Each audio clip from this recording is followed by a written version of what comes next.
Hello friends, नमस्कार मंडळी, नमस्कार. दोस्तांनो, गोष्टी ऐकायला आपल्याला खूप आवडतात, हो ना? इतरांच्या अनुभवातल्या गोष्टी आपल्यासाठी बोधमय असतात, कारण त्यातूनही आपण शिकत असतो. काही गोष्टींची जाणीव होते आणि कधी कधी निर्णय घेता सुद्धा येतात. काही ऐतिहासिक घटना, प्रसंग ऐकताना आपण रमून जातो.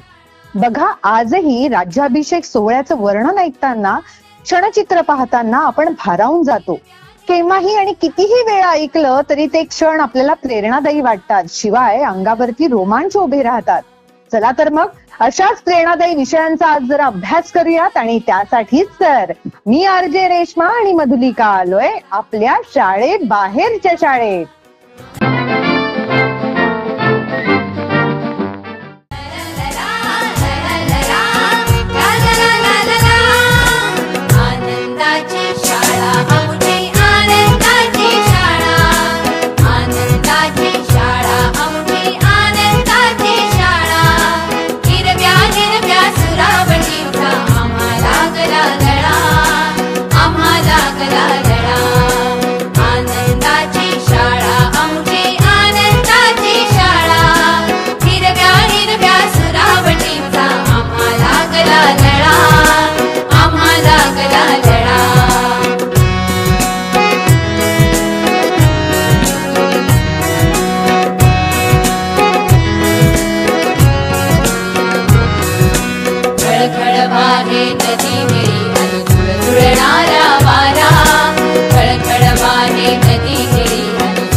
रेश्मा, लहान मुलांची गप्पा मारताना म्हण, त्यांच्याबरोबर खेळताना म्हण, ते की नाही बऱ्याचदा काल्पनिक गोष्टी सुद्धा सांगतात. हो, बरोबर. म्हणजे जर का त्यांनी एखादी घटना बघितली असेल तर त्याच्यामध्ये न घडलेल्या गोष्टी सुद्धा ते घालतात. अगदी खरंय. याच्यातून आपल्याला बऱ्याचदा हे लक्षात येतं की त्यांची विचार करण्याची पद्धत काय आहे, त्यांना काय आवडतं, त्यांना कुठल्या गोष्टीतून जास्त आनंद मिळतो. आणि या गोष्टींमधूनच मधुलिका आपल्याला मुलांचं कल्पना विश्व कळतं. त्यांच्या कल्पना विश्वामध्ये कोण कोण सामावलेलं आहे ते सुद्धा आपल्याला कळतं, आणि त्यानुसार आपण त्यांच्या उत्कर्षासाठी, त्यांच्या जडणघडणीसाठी आपण योग्य ते मार्ग आखू शकतो. बरोबर आहे.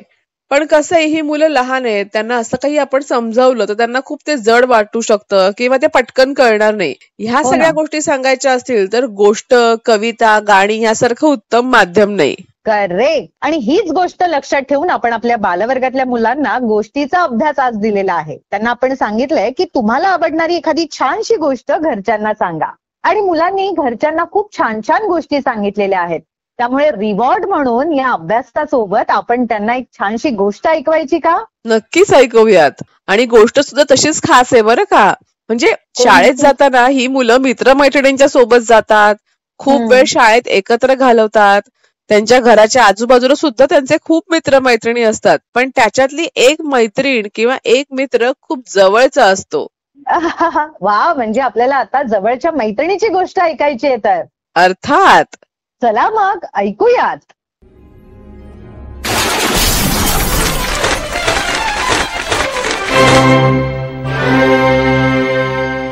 माझी जवळची मैत्रीण. माझी एक मैत्रीण आहे. ती माझ्याच घरात राहते. मी आनंदी असले की ती आनंदी असते. मी रडायला लागले की तीही रडायला लागते. पण मला तिचा आवाज काही ऐकू येत नाही. ती नेहमी आरशातच राहते. बाहेर ये ना, मी तिला म्हणते. आपण खेळूया, पण ती बाहेर येतच नाही. मला नाही आवडत हे तिचं वागणं. मी झोपूनच जाते. मी झोपेत असताना ती हळूच आरशातून बाहेर येते. मग आम्ही खूप मज्जा करतो. आम्ही खेळतो, पळापळी करतो, दोघी मिळून आरडाओरडा करतो. मी तिच्याशी बोलते, ती माझ्याशी बोलते. सकाळ झाल्यावर माझी मैत्रीण आरशात परत जाते. पण मला मुळीच वाईट वाटत नाही, कारण पुन्हा स्वप्नात आम्ही खेळणारच आहोत.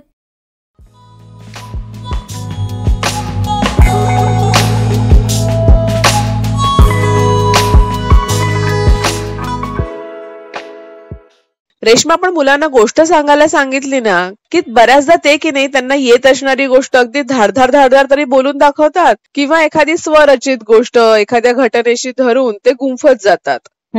कसं आहे, मुलं जो प्रसंग पाहतात तो ते डोक्यामध्ये मनामध्ये साठवतात आणि ते व्यक्त करण्यासाठी ते योग्य शब्द सुद्धा शोधू पाहतात.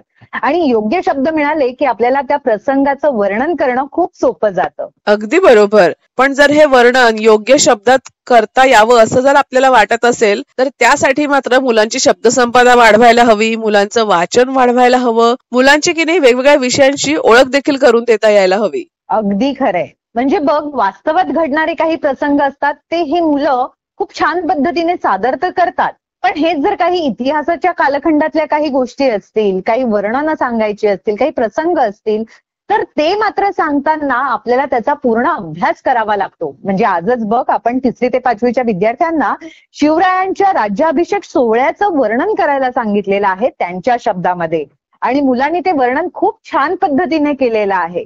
तर मग आज आपण 3री ते 5वीच्या विद्यार्थ्यांपैकी कोणाशी बोलणार आहोत बरं?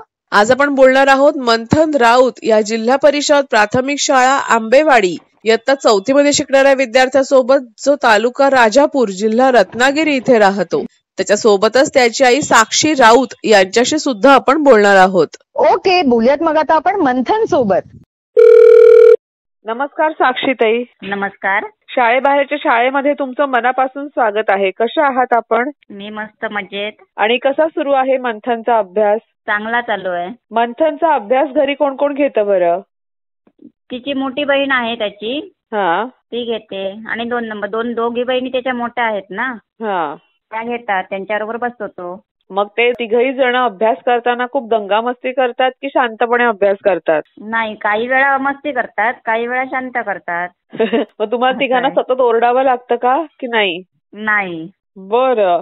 तुम्हाला मंथनचा कुठल्या विषयाचा अभ्यास घ्यायला आवडतो बरं? इतिहास. का बरं? कारण शिवाजी महाराजांचा त्याला ते खूप आवडतं ना, त्यामुळे. अच्छा. आणि तुमच्या शाळेत असतानाचा आवडता विषय कुठला होता? माझा गणित होता. अरे बापरे, एवढा कठीण विषय तुम्हाला आवडायचा? ना, माझा पहिलीपासूनच गणित विषय आवडीचा होता. बरं, मग मंथनचा गणित हा विषय कसा आहे? त्याचा गणित विषय चांगला आहे, परंतु पाढे त्याचे पूर्ण पाठ नाहीयेत. कारण परवा मी शाळेत त्यांच्या बाईंनी त्यांच्या घेतल्या नव्हती उदाहरणं. हा हा हा हा हा, त्यात त्याचा पहिला नंबर आला होता. अरे वा, मस्त. गणितच्या विषयात. हा, आणि आदर्श विद्यार्थी म्हणून त्याची निवड केली त्यांनी. हा. मंथन मधला असा कुठला गुण आहे जो तुम्हाला सगळ्यांना खूप आवडतो? शांत स्वभाव. अरे वा, मंथन शांत आहे तर. हा, घराच्या बाहेर पडला की एकदम शांत आहे. आणि घरात खूप दंगामस्ती? घरात मस्ती असली तरी बाहेर कुठे त्याची मस्ती नाही. शाळेत असला तरी पण शांत, म्हणून तर तो शाळेतला आदर्श विद्यार्थी म्हणून निवडलाय ना त्यांनी. अरे वा, किती छान. अभ्यासात सुद्धा हुशार आहे, आणि मुळात म्हणजे तो शांत असल्यामुळे कोणाची तक्रार नाही शाळेतून. अरे वा. तर अशा या हुशार आणि आदर्श विद्यार्थ्याशी गप्पा मारायला आम्ही खूप उत्सुक आहोत. आहे का तिकडे मंथन? हो हो, आहे, तर देते. हॅलो. हॅलो मंथन, कसा आहेस तू? मी बरा. आणि आता काय करत होतास? अभ्यास. कुठल्या विषयाचा? इतिहास. आणि तुझा आवडता विषय कुठला आहे बरं? इंग्लिश. बरं, पण आईने आम्हाला सांगितलं की तुला इतिहासाचा अभ्यास करायला खूप आवडतो. खरंय का रे? हो. का रे असं? शिवाजी महाराजांचा. का तुला इतिहासाचा अभ्यास करायला का आवडतं खूप? मला शिवाजी महाराज आवडतात. बरं, म्हणजे तू आजचा अभ्यास पटकन केला असशील नाही का? हो. मग चल आपण की नाही आधी अभ्यास करूया आणि नंतर आपण पुन्हा गप्पा मारूया. चालेल? चालेल. मग चल आम्हाला सांग की छत्रपती शिवाजी महाराजांचा राज्याभिषेकाचा सोहळा हा तू तुझ्या शब्दात आम्हाला सांगू शकतोस का? हो. मग सांग आम्हाला. राज्याभिषेकाचा दिवस झाला. सगळीकडे वाद्ये वाजू लागली, गवई गाऊ लागले. सगळीकडे आनंद झाला. शिवराय सोन्याच्या चौरंगावर बसले. दही, तूप, मध यांचे कलश पुरोहितांच्या हातात होते. गागाभट यांच्या हातात सोन्याची घागर होती. तिच्यात सिंधू, यमुना, गंगा, गोदावरी, नर्मदा, कृष्णा व कावेरी या 7 नद्यांचे पाणी आणि समुद्राचे पाणी भरलेले होते. गागाभटांनी ती सोन्याची घागर शिवरायांच्या डोक्यावर धरली व ते मंत्र म्हणू लागले की घागरीच्या 100 छिद्रातून शिवरायांवर जलाभिषेक झाला. मग शिवराय उठले आणि जिजाबाईच्या पाया पडले. महासाहेबांनी शिवरायांना पोटाशी धरले. त्यांच्या डोळ्यातून आनंदाश्रू वाहू लागले. महासाहेबांच्या भेटीनंतर महाराज सिंहासनावर बसले. त्यांच्याजवळ महाराणी सोयराबाई व युवराज संभाजीराजे बसले. अष्टप्रधान यांच्या दोन्ही बाजूंना उभे राहिले. गागाभटांनी सोन्याच्या झालरीचे छत्र महाराजांच्या डोक्यावर धरले व ते मोठ्याने म्हणाले, क्षत्रिय कुलावंत सिंहासनाधीश्वर श्री शिवछत्रपती यांचा विजय असो. सर्वांनी जय जयकार केला. गडागडांवर तोफा झाल्या. सर्व महाराष्ट्रभर शिवरायांचा जय जयकार झाला. अशा प्रकारे सन 1674 मध्ये शिवरायांचा राज्याभिषेक झाला. इंग्रजांनी ऑक्सिडेंट नावाचा आपला वकील लही नजराणा घेऊन पाठवला होता. शिवरायांची कीर्ती सर्वत्र पसरली. अशा प्रकारे त्यांचा राज्याभिषेक झाला. Very good. खूप छान आणि सविस्तर उत्तर सांगितलंस तू आता आमच्या प्रश्नाचं. बरं मला सांग की हा अभ्यास करायला, हे उत्तर तयार करण्यासाठी किंवा मिळवण्यासाठी तू कोणाकोणाची मदत घेतलीस बरं? आईची बाई. बरं, तू मगाशी आम्हाला सांगितलंस की तुला इंग्रजी हा विषय सगळ्यात जास्त आवडतो, बरोबर? हो. मग तुझ्या आवडत्या धड्यातले आम्हाला 2च पॅरेग्राफ पटकन वाचून दाखव बरं. The man who cried wool. Chorus. Oh, what a beautiful day. The sun is shining. A breeze is blowing. Birds are chirping. Flowers are blooming. Oh, what a happy day. Cheru enters with his sheep. Chorus 1. Who's that? It's Cheru with his sheep. Cheru doesn't look happy. What wrong, Cheru? I don't like my job. Every day is the same. Take the sheep, go to the hill and sit there all day. I get so bored. Chorus 2. Why don't you sing songs, Cheru? I don't like songs. Chorus 3. Why don't you play the flute, Cheru? I don't like music. मंथन, खूप छान वाचून दाखवलंस तू आता आम्हाला. आम्हाला सांग, तुला मोठं झाल्यावर काय व्हावंसं वाटतंय बरं? काय स्वप्न आहे तुझं? पोलीस. का बरं तू असं का ठरवलंस की तुला पोलीसच व्हायचंय? कारण ते चोरांना पकडतात. आणि मग तू त्यासाठी काही आत्तापासूनच तयारी करतोयस का? हो. हॅलो.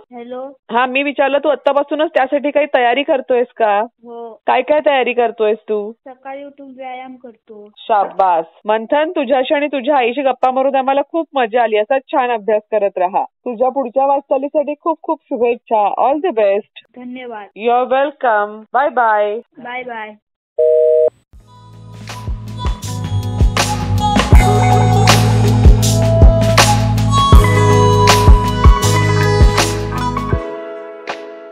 मधुलिका, आपण वर्गाच्या सुरुवातीला छानशी गोष्ट ऐकली. मग राज्याभिषेक सोहळ्याचं वर्णन ऐकताना सुद्धा आपण रमून गेलो. आणि जर आता आपल्याला कोणी सांगितलं की आता सुद्धा आपल्याला एक छानशी गोष्टच ऐकायची तर कसं वाटेल बरं? अरे, मुलांच्या चेहऱ्यावर तर लगेच हास्य उमटलं असेल. ते तर आता आतुरच झाले असतील, कधी एकदा गोष्ट ऐकतो. चला मग एक छानशी गोष्ट ऐकूयात, एक छानसा बोधही घेऊयात आणि मग पुढल्या अभ्यासाला लागूयात. नक्कीच. Who made the tomato chutney? Written by Kavita Mandana. Illustrated by Priya Kurian. Tara and Ravi are going to the market. Amma has given them a list of fruits and vegetables to buy. At the market, Tara spots juicy red tomatoes. I hope Amma makes tomato chutney today, she says. Monappa, the vegetable seller, weighs everything. Into the bag goes 1 kg fresh red tomatoes, half kg onions, half kg potatoes, 1 coconut, 6 limes. Tara and Ravi walk home singing, "We want tomato chutney, Amma's tasty tomato chutney." Suddenly, Ravi asks Tara, "Is something dripping on your feet too?" Their bag is wet. Oh no! The tomatoes are all squashed at the bottom. Tara whispers to Ravi, "Our tomato chutney looks so horrible. Not at all like Amma's." The next week, Tara and Ravi are careful. Heavy vegetables at the bottom, soft and light ones on top. Ravi keeps repeating. Into the bag goes 1 watermelon, half kg potatoes, 1 coconut, half kg grapes, 6 raw bananas, half kg tomatoes right on top. But at home, they find the grapes have become grape juice under the raw bananas. Last time we made the tomatoes into chutney. This time we made the grapes into juice. Wonder what we will do next, Tara says sadly. Next time, Amma's list also has oranges. They are soft and light, so they go on top, next to the tomatoes. Just as Tara and Ravi are walking home singing their chutney song, their friends see them. They are thirsty, so they eat up all the oranges. At home, Amma hugs them when she hears about the missing oranges. She tells them not to feel sad. Next week, Tara and Ravi are clever. They hide the oranges under the lightest thing, a bunch of pudina leaves. Now their thirsty friends will not spot the oranges. That night, Amma makes her tasty tomato chutney and lemon rice. Tara and Ravi gobble up their dinner. And what do they get later? Sweet, juicy oranges, of course. Let's fill the big green bag. If your mother sent you to the shop to buy apples, watermelon and bananas, which fruit would you never put at the bottom?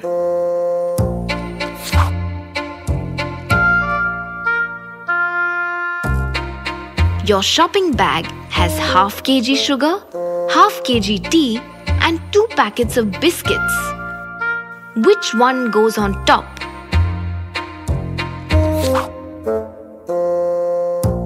Ravi is going to the shop one morning to get half a dozen eggs, half kg onions, 1 loaf of bread and 1/4 kg potatoes. "Be careful of the eggs," Amma calls out. Which other item should Ravi not pack at the bottom of the bag?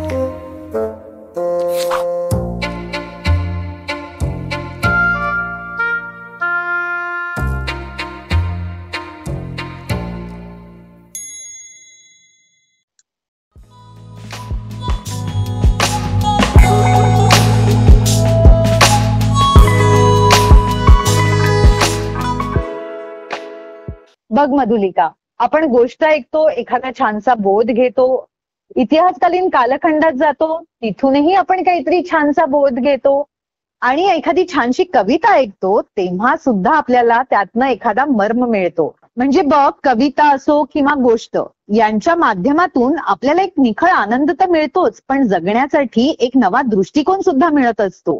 हो ना, आणि हा दृष्टिकोन आपल्या आयुष्यासाठी सगळ्यात महत्वाचा असतो. अगदी बरोबर आहे. आणि म्हणूनच आपण 6वी ते 8वीच्या विद्यार्थ्यांना बहुमोल जीवन या कवितेचा अभ्यास करायला सांगितलेला. त्यांना आपण म्हटलंय की बहुमोल जीवन या कवितेतून कवीने कोणता संदेश दिला आहे याचा विचार करा आणि आम्हाला उत्तरं कळवा. आणि मुलांनी त्यांच्या त्यांच्या परीने या कवितेचा अभ्यास केलेला आहे आणि आपल्याला छान छान अशी उत्तरं सुद्धा व्हॉट्सअपच्या माध्यमातून दिलेली आहेत. अरे वा, चल मग आता आपण हेच उत्तर जाणून घेऊया साची लष्करे या जिल्हा परिषद उच्च प्राथमिक शाळा हळदगाव इयत्ता 6वी मध्ये शिकणाऱ्या विद्यार्थिनीकडून, जी तालुका हिंगणघाट जिल्हा वर्धा इथे राहते. तिच्या सोबतच तिची आई संगीता लष्करे यांच्याशी सुद्धा आपण गप्पा मारणार आहोत. चला मग आता आपण बोलूयात साची सोबत.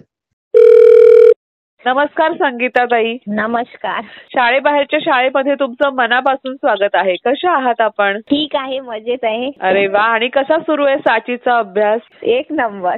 अरे वा, म्हणजे साची खूप अभ्यासू मुलगी आहे तर. हो हो. आणि मग ती आता 6वी मध्ये आहे. तिच्या मागे तुम्हाला अजिबात लागायला लागत नसेल ना, अभ्यास कर असं सतत सांगावं लागत नसेल ना? नाही, ती स्वतःचा होमवर्क करून घेते. अरे वा, पण मग ती खेळते की नाही रोज थोड्या वेळ तरी? टाइमच नाही राहत मॅडम. तिला शाळेतून आली का 6 वाजता ट्युशनला जाते, 8 वाजता परत येते नंतर. आणि मग रोज खेळते कधी मग ती? शाळेत जे टाइम मिळते तेच. घरी आल्यानंतर टाइमच नसते ना. 5 वाजता आल्यानंतर 6 वाजता ट्युशनलाच जावं लागते. आणि 5 ते 6 ती रोज काय करते मग? 5 वाजता शाळेतून आली की हात पाय धुतले, आपले कपडे वगैरे व्यवस्थित ठेवते, ट्युशनचा वाचलेला होमवर्क करते, मग नंतर 6 वाजून जाते, ट्युशनला जाते. अच्छा, बरं आम्हाला सांगा, तुम्ही कधी तिचा अभ्यास घेता की नाही घरी? वा, घेतो ना. कुठल्या विषयाचा अभ्यास तुम्हाला घ्यायला सगळ्यात जास्त आवडतो? मला मराठी, इंग्लिश, असं सायन्स. अरे वा, आणि साचीचा आवडता विषय कुठला आहे? इंग्लिश सगळ्यात जास्त. मस्त. आणि तुमच्या शाळेत असतानाचा आवडता विषय कुठला होता? माझा मराठी. मस्त. आई आणि मुलीला दोघींनाही भाषा विषय हा खूप आवडतो, हे ऐकून खूप छान वाटलं. आता आम्हाला सांगा, साची मधला असा कुठला गुण आहे जो तुम्हाला घरच्या मंडळींना खरंच खूप आवडतो? ती स्वतःचे कामं फास्ट करून घेते, अशी कोणाची वाट नाही पाहत. स्वतःवर अवलंबून, म्हणजे दुसऱ्यावर अवलंबून नाही आहे ती. अरे वा, आतापासूनच ती एवढी. हा बोला. स्वतः तिचे कामं सगळे करून टाकते. अरे वा, साची एकदम स्वावलंबी आहे तर, ऐकून खूप छान वाटलं. आता मला या हुशार गुणी साचीशी गप्पा मारायला खूप आवडतील. आहे का तिकडे ती? हो, आहे ना. हॅलो साची, कशी आहेस तू? चांगली. नमस्ते. नमस्ते. तुझं नाव खूप छान आहे, साची. काय अर्थ आहे बरं त्याचा? साची म्हणजे खरं असते. आमच्या भाषेत, आम्ही हिंदी साईड राहू ना, साची म्हणजे खरं असते. अरे वा, मग तू खरं बोलतेस का रोज? कवा ना कवा सर सोबत लेट झालं तर थोडंच निघून जाते खोटं, पण खरंच बोलायचं. बरं. पण जेव्हा खरं बोलायची गरज असते तेव्हा तू खरंच बोलतेस, बरोबर? हो. शाबास. आणि मला सांग, आत्ताच आईने आम्हाला सांगितलं की तुझा आवडता विषय इंग्रजी आहे, बरोबर? हो. पण आजचा आपला अभ्यास आहे तो इंग्रजी विषयाचा नाहीये ग. मग तू काय केला की नाही केला? मराठीचाही केला. शाबास. मग तुला रोज खेळायला मिळतं की नाही ग थोडा वेळ तरी? भेटते ना. शाळेत 2 वाजताची बेल नाही वाजत, तेव्हा जेवून खेळतो आम्ही. काय काय खेळता तुम्ही रोज? आम्ही लपन छुपन, लगोरी आणि लंगडी बी खेळतो. मस्त. काय काय नाव आहे तुझ्या मित्रमैत्रिणींची? माझ्या मैत्रिणीचे नाव मोनिका, अनन्या, अक्षरा हे आहे. मस्त.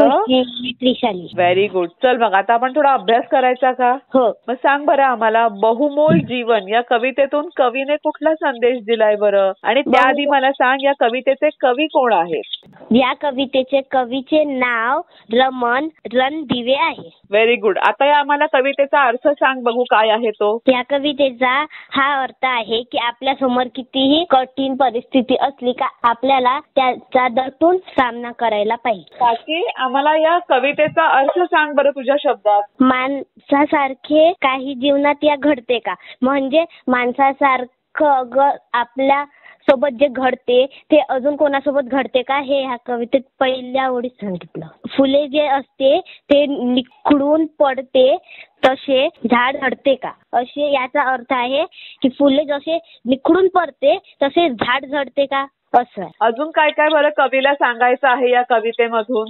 का तू सुख दुःखाची सावली येते जाते, राग नको संकटात लिहिल्या, भिडावे आयुष्याच्या त्याग नको. सुखदुःख आले तरी आपल्याला राग किंवा हसी आणि संकट भिडले तरी आपल्याला त्याचा दटून सामना करायला पाहिजे. Very good.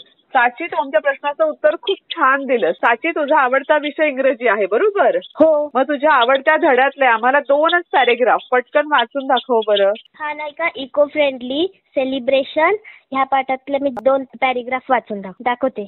I received your letter. Hi, first of all congratulations. It's really amazing that you have celebrate eco friendly Ganesh Utsav in America. Please write to me more about it. Here we are always planning to celebrate an eco-friendly Diwali. Are you surprised? Yes, we are actually planning Diwali without cracks. But of course with delicious traditional snacks, mouth watering chocolates, anarsa, karanjis and laddoos. Very good. खूप छान वाचून दाखवलेस तू आम्हाला. तुला मोठं झाल्यावर काय व्हावंसं वाटतंय? काय स्वप्न आहे तुझं? मला मोठं होऊन IPS बनायचे वाटते, हे माझे स्वप्न आहे. वा, आणि त्यासाठी तू आतापासून काही तयारी करतेस का बरं? हो. काय काय तयारी करतेस? मी घरी जे वर्तमानपत्र येते त्याला मी वाचते. Very good. साची, तुझ्याशी आणि तुझ्या आईशी गप्पा मारून आम्हाला खूप मजा आली आणि असाच छान अभ्यास करत राहा. तुझ्या पुढच्या वाटचालीसाठी खूप खूप शुभेच्छा. All the best. धन्यवाद. Thank you. You are welcome. Bye bye. Bye.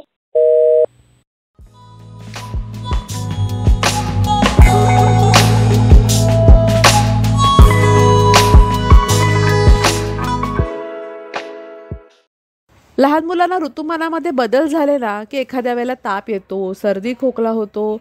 यामागची कारणं अनेक असतात. तसंच लहान मुलं अचानक रडताना सुद्धा दिसतात. कधीतरी त्यांचं पोट दुखत असतं, नवीन एखादा पदार्थ त्यांनी ट्राय केलेला असतो, किंवा मग पोटात गॅसेस झालेले असतात, दात येत असतात. अनेक कारणं असतात. ही कारणं शोधायला हवीत. अर्थात ही शोधायची कशी हे आज आपण ऐकणार आहोत मुलांचे संगोपन यामध्ये. तेव्हा ऐकूया मुलांचे संगोपन. रात्री बाळ अचानक रडू लागते, कारणे व उपाय. बाळाचं रडणं हे अतिशय सामान्य गोष्ट आहे. या माध्यमातून ते त्याला काहीतरी हवं असल्याचं आपल्याला सांगतं. पण कधी कधी बाळ अचानक रात्रीचं रडू लागतं, तेव्हा मात्र त्याला काहीतरी त्रास होत आहे हे समजते. बाळाच्या रडण्याची अनेक कारणे असू शकतात. तो कोणत्या गोष्टीसाठी रडतो आहे याचा अंदाज लगेच लावता येत नाही. चला तर बाळ कोणकोणत्या कारणामुळे रडू शकते हे जाणून घेऊया. भूक लागणे. झोपण्याआधी बाळाची भूक पूर्ण झाली नसेल तर तो हमखास रात्री उठून रडायला लागतो. अशा वेळी त्याला खायला देणे गरजेचे आहे. बाळ 3 महिन्यापेक्षा कमी वयाचे असल्यास आईने त्याला दूध पाजावे. पोटात गॅस होणे. बाळाच्या रडण्याचे दुसरे कारण म्हणजे त्याच्या पोटात गॅस तयार होणे. दूध पाजताना किंवा बॉटलमधून दूध पिताना हवा बाळाच्या पोटात जाते आणि त्यामुळे पोटात गॅस निर्माण होतो. हा त्रास होऊ नये म्हणून बाळाला दूध पाजल्यावर ढेकर काढावा. बाळाच्या पाठीवर हळूहळू चोळल्याने सुद्धा गॅस निघून जातो. लंगोट ओले होणे. रात्री झोपेत सुसू केल्यामुळे बाळाचे लंगोट ओले होते. या ओलाव्यामुळे बाळाची झोपमोड होते व ती रडायला लागते. अशा वेळी सर्वप्रथम त्याचे लंगोट बदलावे. थंडी किंवा गरमी लागणे. उन्हाळ्यात रात्रीच्या वेळेस बाळ रडत उठलं की पहिले तपासावे त्याला जास्त घाम तर आला नाही ना. उन्हाळ्यात जर बाळाला खूप कपडे अंगावर चढवून झोपवलं तर त्याला गरम होऊन तो रडायला लागतो. अशा वेळी लगेच त्याचे कपडे काढून त्याला शांत होऊ द्यावे. गरम कमी झाले की ते आपोआप झोपेल. थंडीच्या वेळेस मात्र याच्या उलट करावे. जास्त थंडी लागल्यास तो झोपणार नाही. अशा वेळेस त्याला ऊब देणारे कपडे घालावे. दात येणे. बाळाचे वय हे 4 महिन्याच्या आसपास आहे आणि तो रात्रीचा रडत उठत असेल तर समजावे की तो दातामुळे रडत आहे. याचे अजून एक लक्षण म्हणजे त्याच्या तोंडातून खूप लाळ सुद्धा गळायला सुरुवात होते. अशा वेळी त्याच्या हिरड्यांची मालिश करावी.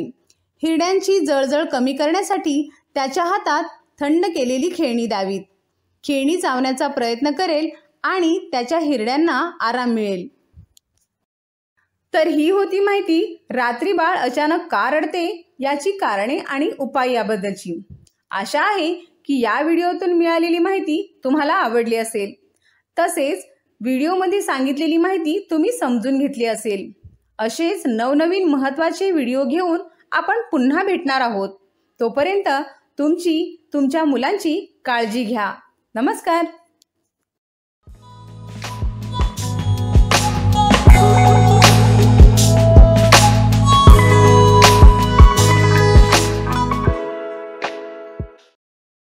सो फ्रेंड्स, एक नक्की, इतरांच्या विविध अनुभवातल्या गोष्टी ऐकताना आपण रमतो, तेव्हा जाणीव होते सुखदुःखाचं चक्र हे सुरूच राहतं. अनेक दुःखांच्या लाटांनंतर एखादी सुखद झुळूक सुद्धा आपल्याला साऱ्या दुःखावर, संकटावर मात करायला ताकद देते. आता हेच बघा, गुलाबाच्या आजूबाजूला असंख्य काटे असतात, पण गुलाब कधीही आपल्या आसपास असणाऱ्या त्या काट्यांना दोष देत नाही.